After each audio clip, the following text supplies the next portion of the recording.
चारों तरफ धुरंधर 2 का शोर है, लेकिन एक और फिल्म है जिसका आप सभी बहुत बेसब्री से इंतजार कर रहे हो। जी हाँ, आज हम बात करने वाले भूत बंगला की। लेकिन इस बार सिर्फ एक कास्ट या हाइप की बात नहीं करेंगे। आज हम उस चीजों पे फोकस करेंगे जो किसी फिल्म की असली जान होती है, उसकी कहानी। क्योंकि अगर कहानी दमदार हो तो सिर्फ फिल्में नहीं चलती, याद भी रहती हैं। अगर कहानी में मिस्ट्री, डर, इमोशन और ट्विस्ट सब कुछ सही तालमेल हो तो ऑडियंस सीट से उठ ही नहीं पाती। तो भूत बंगला का टीजर देख के इतना तो साफ है कि ये फिल्म एक हॉरर कॉमेडी है, लेकिन सिर्फ भूत दिखाकर डराने वाली फिल्म नहीं है। इसके पीछे एक माइथोलॉजिकल, ब्लैक मैजिक और मिस्ट्री ड्राइवन कहानी हो सकती है। और प्रियदर्शन ने खुद भी इशारा किया कि फिल्म की जड़ें कुछ हदों तक वेदों और महाभारत जैसी पौराणिक कथाओं से प्रेरित हो सकती है, और ब्लैक मैजिक इसका सेंट्रल एलिमेंट हो सकता है। यानी ये सिर्फ एक हॉन्टेड हाउस फिल्म नहीं है, एक ऐसा रहस्य जो पुराने अंधविश्वास, छुपे हुए राज और सुपरनेचुरल एनर्जी के बीच खड़ा है।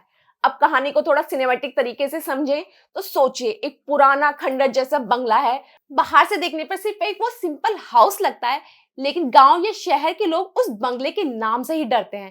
कहते हैं वहां कुछ ऐसा है जो दिखाई नहीं देता, लेकिन महसूस जरूर होता है। कभी अजीब आवाजें आती हैं, कभी रात को बत्तियां अपने आप जलती बुझती हैं, कभी दरवाजे अपने आप खुलते हैं, और कभी किसी अनजान प्रेजेंस का एहसास भी होता है। यही वो सेटअप है जब भूत बंगले की असली कहानी शुरू हो सकती है। अब इस कहानी में अक्षय कुमार का किरदार आता है। वो एक ऐसा आदमी हो सकता है जो शुरू में इन सब बातों को अफवाह समझता है। शायद वो रेशनल है, प्रैक्टिकल और भूत प्रेत में विश्वास नहीं करता, लेकिन जैसे जैसे वो उस बंगले के अंदर जाता है तैसे तैसे एक रहस्य भी खुलने लगता है। पहले हल्की फुल्की वियर्ड चीजें, फिर अनसेटल्ड घटनाएं, और फिर कुछ ऐसा लगता है जैसे उस बंगले के अंदर कोई पुरानी कहानी दबी हुई है, जैसे कोई भूत पाया गया हो। अब ये कहानी सिर्फ एक आदमी और एक बंगले की ही नहीं रह जाती, इसके पीछे एक पुराना श्राप या दबी हुई सच्चाई या कुछ ऐसे लोग हो सकते हैं जो उस बंगले से जुड़े रहस्य को छुपाए हुए हैं। यहीं से फिल्म का रियल कॉन्फ्लिक्ट शुरू होता है, क्योंकि जब तक आप समझते हैं कि ये सिर्फ भूतिया अफवाह है, तब तक फिल्म आपको बता दे कि असली डर भूत नहीं बल्कि वो सच है जिसे लोग सालों से छुपा रहे हैं। अब कहानी में तब्बू का किरदार बहुत अहम हो सकता है। या तो वो उस बंगले के इतिहास से जुड़ी हुई हो, या फिर उस रात को समझने वाली किसी मिस्टीरियस फिगर के तौर पर सामने आए। उनका कैरेक्टर ऐसे हो सकता है जो बहुत कुछ जानता है, लेकिन हर बात सीधे नहीं कहता, और यही मिस्ट्री ऑडियंस को लगातार बांधे रखती है। अब परेश रावल और राजपाल यादव की एंट्री कहानी में कॉमिक रिलीफ लाएगी, लेकिन साथ ही सस्पेंस को भी बढ़ाए रखेगी। क्योंकि इस तरह की फिल्में सिर्फ हंसी मजाक के लिए नहीं होती। हंसी इसलिए आती है ताकि डर का असर और गहरा लगे। एक सीन जब कोई डरता है तो दूसरा उस डर को मजाक में उड़ाता है, और तीसरा बीच में फंस जाता है। तब कहानी का रिदम बहुत मजेदार बन जाता है। प्रियदर्शन इसी रिदम के मास्टर माने जाते हैं। अब इस कहानी का सबसे इंटरेस्टिंग हिस्सा हो सकता है इसका ब्लैक मैजिक एंगल। तो कहानी किसी पुराने तांत्रिक अनुष्ठान, शाप या फॉरबिडन प्रैक्टिस से जुड़ी हो सकती है।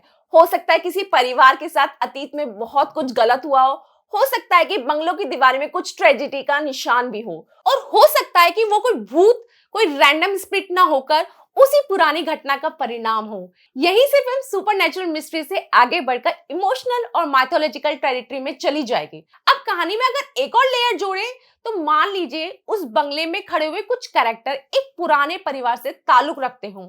परिवार के कई लोग या तो मर चुके हों, या गायब हो चुके हों, या किसी कारण से उस जगह को छोड़ चुके हों।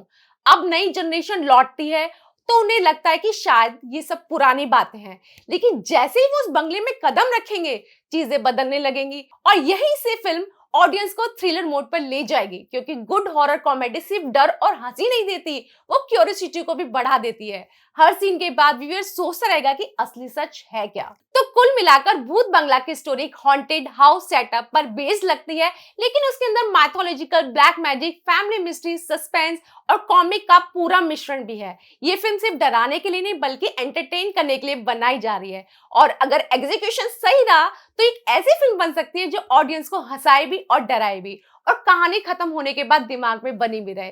तो अब बारी है आपकी, आपका क्या कहना है कमेंट करके जरूर बताएं। वहीं वीडियो अच्छी लगी तो वीडियो को लाइक, चैनल को सब्सक्राइब करना ना भूलें और रिच फिल्म के साथ जुड़ जाएं। Thank you, bye bye.